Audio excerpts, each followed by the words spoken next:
working with, in great measure because of the need for buttressing homeland security as well as other challenges within our cities during the 8 years I served in the Senate.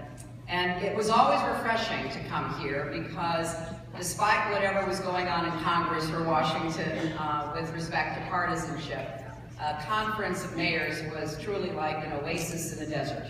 I could come here and be reminded of what Mayor LaGuardia said.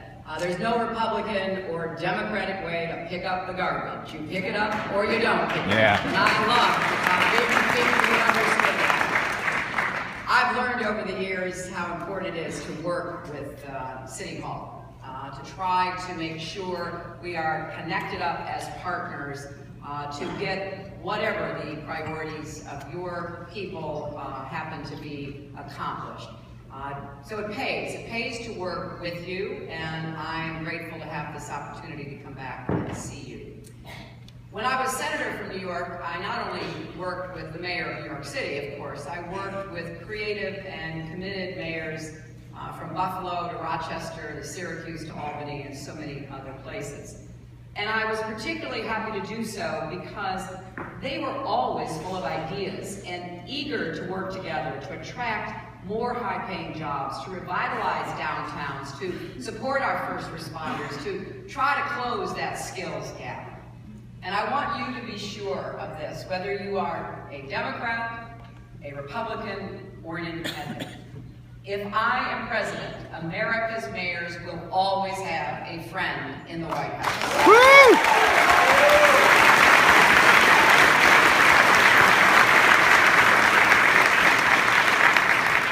Now, as I was preparing to come here, I couldn't help but think of some of those who aren't with us today.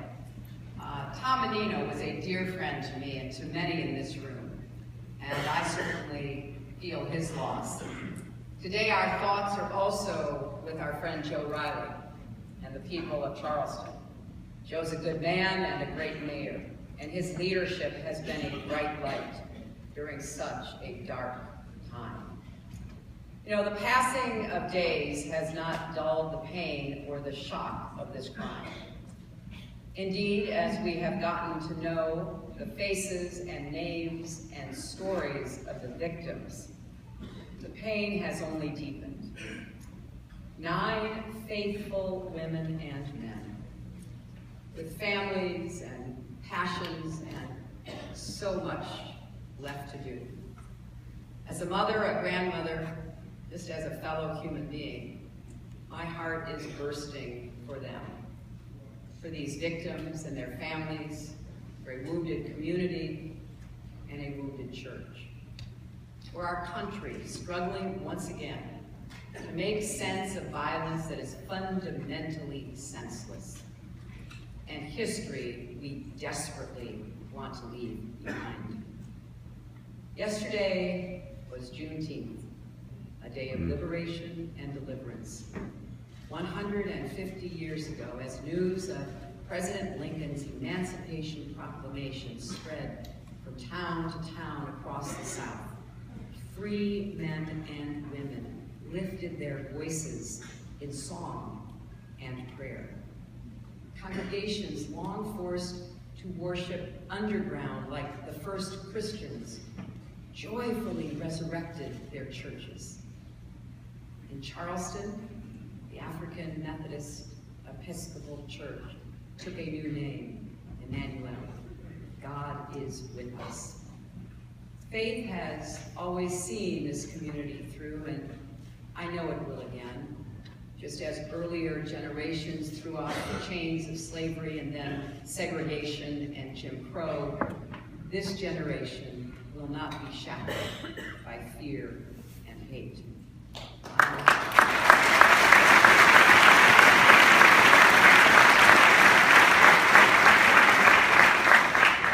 On Friday, one by one, grieving parents and siblings stood up in court and looked at that young man who had taken so much from them and said, "I forgive you."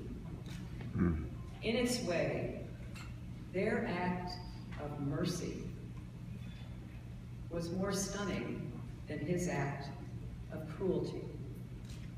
It reminded me of watching Nelson Mandela embrace his former jailers because he said he didn't want to be imprisoned twice, once by steel and concrete, once by anger and bitterness. In these moments of tragedy, many of us struggle with how to process the rush of emotions. I'd been in Charleston that day.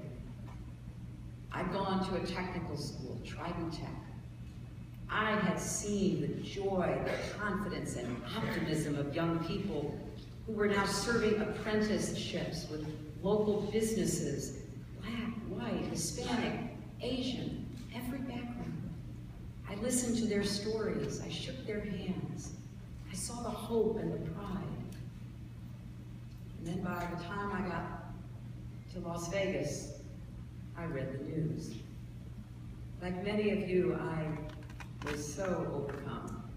How to turn grief, confusion into purpose and action. But that's what we have to do.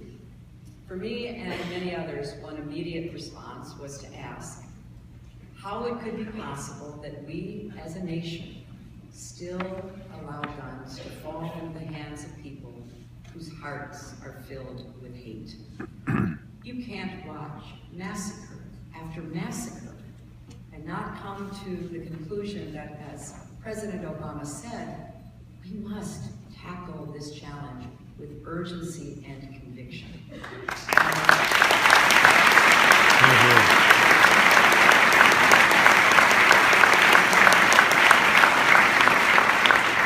Now, I lived in Arkansas and I represented upstate New York. I know that gun ownership is part of the fabric of a lot of law-abiding communities, but I also know that we can have common sense gun reforms that keep weapons out of the hands of criminals and the violently unstable while respecting responsible gun owners.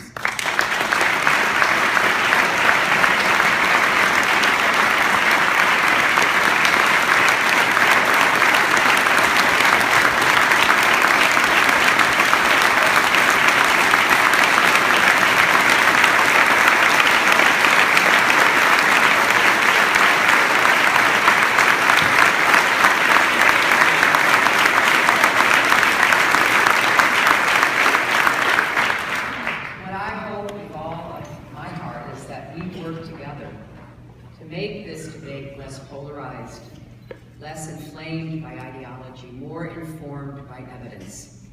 So we can sit down across the table, across the aisle from one another, and find ways to keep our communities safe while protecting constitutional rights. It makes no sense that bipartisan legislation to require universal background checks would fail in Congress despite overwhelming public support. It makes no sense that we couldn't come together to keep guns out of the hands of domestic abusers or people suffering from mental illnesses, even people on the terrorist watch list. That doesn't make sense, and it is a rebuke to this nation we love and care about.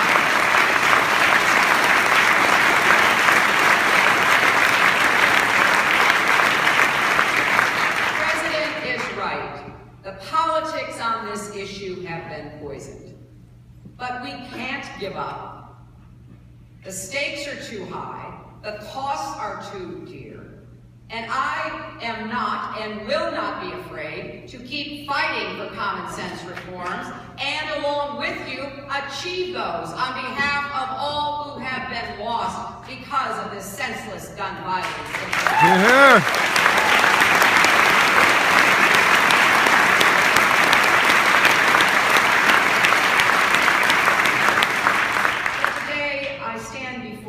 Because I know and you know there is a deeper challenge we face. I had the great privilege of representing America around the world. I was so proud to share our example, our diversity, our openness, our devotion to human rights and freedom. These qualities have drawn generations of immigrants to our shores, and they inspire people still. I have seen it with my own eyes. And yet, bodies are once again being carried out of a black church.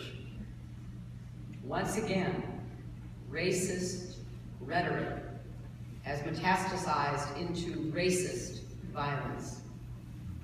Now it's tempting, it is tempting, to dismiss a tragedy like this as an isolated incident. To believe that in today's America, bigotry is largely behind us, that institutionalized racism no longer exists. But despite our best efforts and our highest hopes, America's long struggle with race is far from finished. I know this is a difficult topic to talk about. I know that so many of us hoped by electing our first black president, we had turned the page on this chapter in our history. I know there are truths we don't like to say out loud or discuss with our children, but we have to. That's the only way we can possibly move forward together. Race remains a deep fault line in America. Millions of people of color still experience racism in their everyday lives. Here are some facts. In America today, blacks are nearly 3 times as likely as whites to be denied a mortgage. In 2013, the median wealth of black families was around $11,000. For white families, it was more than $134,000. Nearly half of all black families have lived in poor neighborhoods for at least 2 generations, compared to just 7% of white families. African American men are far more likely to be stopped and searched by police, charged with crimes, and sentenced to longer prison terms than white men, 10% longer for the same crimes in the federal system. In America today, our schools are more segregated than they were in the 1960s. How can any of that be true? How can it be true that black children are 500% more likely to die from asthma than white kids? 500%. More than half a century after Dr. King marched, and Rosa Parks sat, and John Lewis bled, after the Civil Rights Act and the Voting Rights Act, and so much else. How can any of these things be true? But they are. And our problem is not all kooks and Klansmen. It's also the cruel joke that goes unchallenged. It's the offhand comment about not wanting those people in the neighborhood. Let's be honest. For a lot of well-meaning, open-minded white people, the sight of a young black man in a hoodie still evokes a twinge of fear. And news reports about poverty and crime and discrimination evoke sympathy, even empathy. But too rarely do they spur us to action or prompt us to question our own assumptions and privilege. We can't hide from any of these hard truths about race and justice in America. We have to name them and own them, and then change them. You may have heard about a woman in North Carolina named Debbie Dills. She's the one who spotted Dylan Roof's car on the highway. She could have gone about her business. She could have looked to her own safety, but that's not what she did. She called the police, and then she followed that car for more than 30 miles. As Congressman Jim Clyburn said the other day, There may be a lot of Dylan Roots in the world, but there are a lot of Debbie Dills too. She didn't remain silent.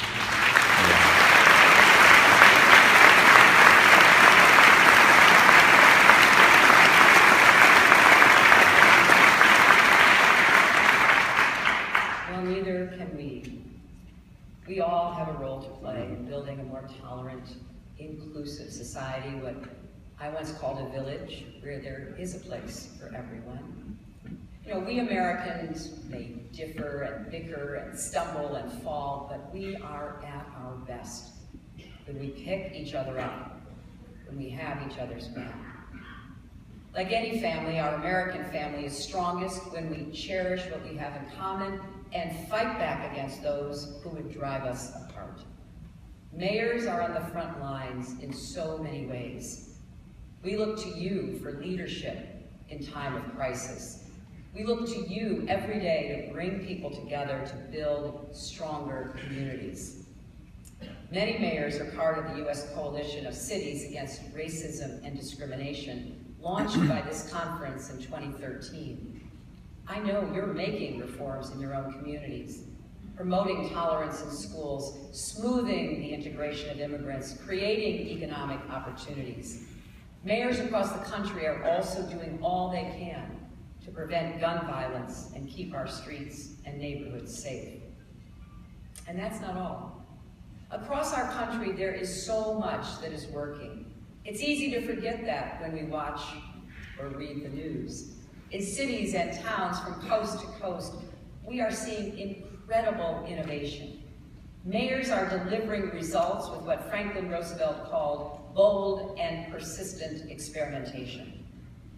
Here in San Francisco, Mayor Lee is expanding a workforce training program for residents of public housing, helping people find jobs who might have spent time in prison or lost their driver's license or fallen behind in child support payments. South of here in Los Angeles and north in Seattle, city governments are raising the minimum wage so more people who work hard can get ahead and support their families. In Philadelphia, Mayor Nutter is pioneering a new approach to community policing to rebuild trust and respect between law enforcement and communities of color. In Houston, Louisville, and Chicago, the mayors are finding new ways to help workers train and compete for jobs in advanced industries. Cities like Cleveland and Lexington are linking up their universities and their factories to spur a revival of manufacturing. In Denver and Detroit, city leaders are getting creative about how they raise funds for building and repairing mass transit. Providence is helping parents learn how to become their children's first teachers and spend more time reading, talking, and singing to their babies at critical stages of early brain development. Kevin Johnson, who has led both Sacramento and this conference so ably, calls this renaissance of urban innovation Cities 3.0 and talks about open source leadership and mayors as pragmatic problem solvers. That's what we need more of in America. And Kevin is right, we need to reimagine the relationship between the federal government and our metropolitan areas.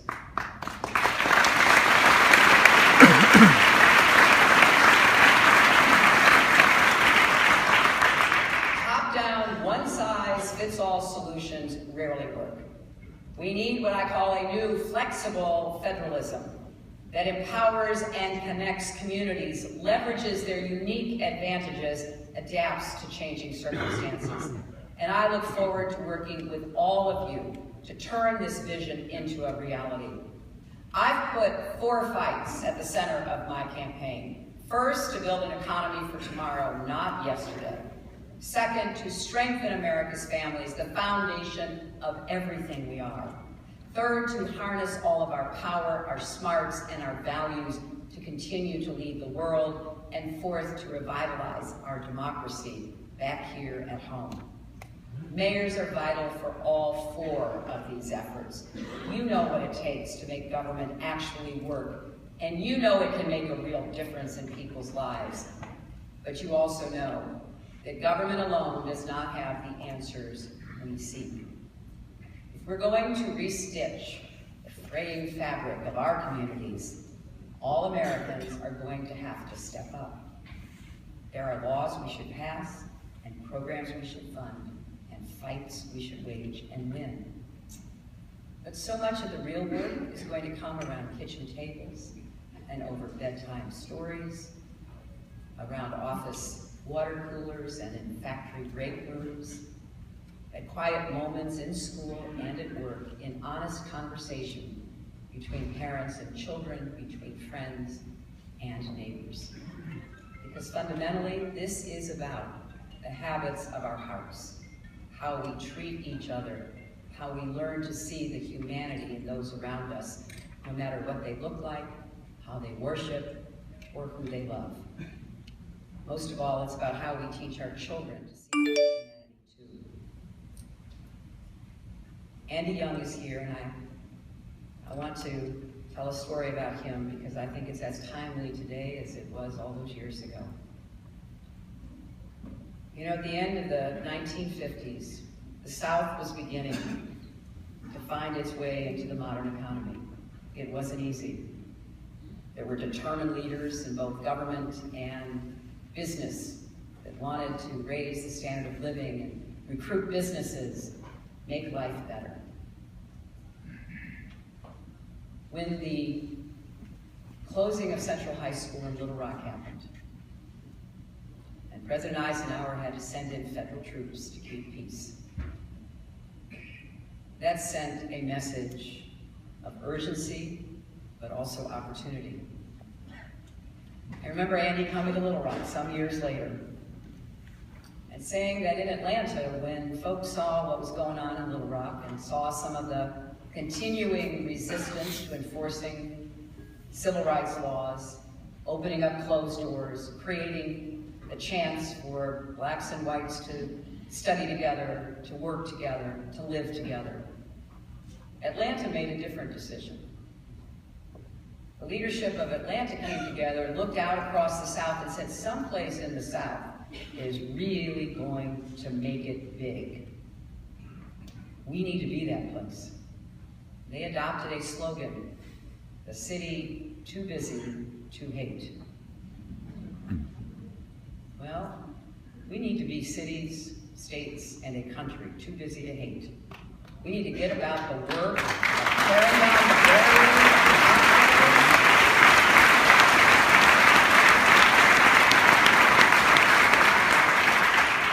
Roll up our sleeves together, look at what's working across our country, and then share it and scale it.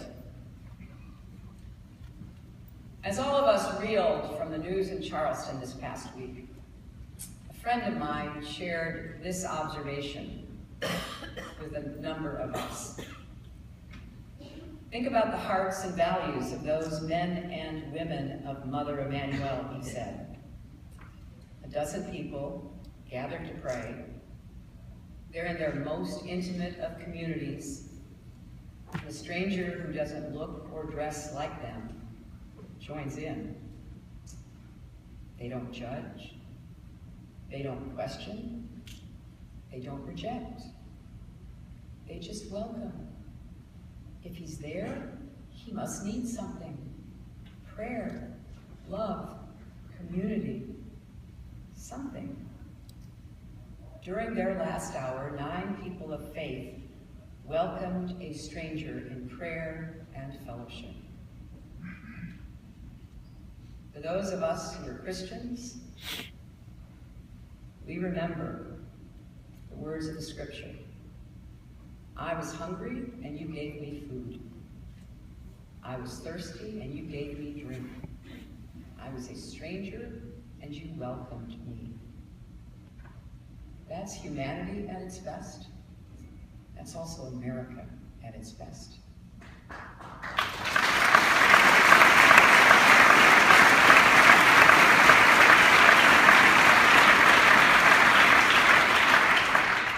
And that's the spirit we need to nurture our lives and our families and our communities.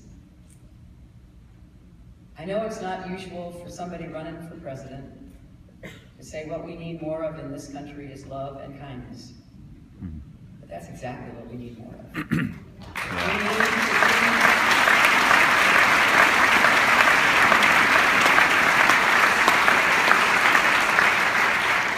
Not only too busy to hate, but too caring, too loving, to ignore, to walk away, to give up. Part of the reason I'm running for president is I love this country. I am so grateful for each and every blessing and opportunity I've been given. I did not pick my parents. I did not decide before I arrived that I would live in a middle-class family in the middle of America, be given the opportunity to go to good public schools with dedicated teachers in a community that supported me and all of the other kids. I came of age at a time when barriers were falling for women, another benefit. I came of age as the civil rights movement was beginning to not only change laws, but change hearts. I've seen the expansion of not just rights, but opportunities to so many of our fellow men and women who have been left out and left behind. But we have unfinished business. And I am absolutely confident and optimistic we can get that done. I stand here ready to work with each and every one of you, to support your efforts, to stand with you, to put the task of moving beyond the past at the head of our national agenda. I'm excited about what we can accomplish together. I thank you for what you've already done, and I look forward to all that you will be doing in the future. Thank you. God bless you. God bless you.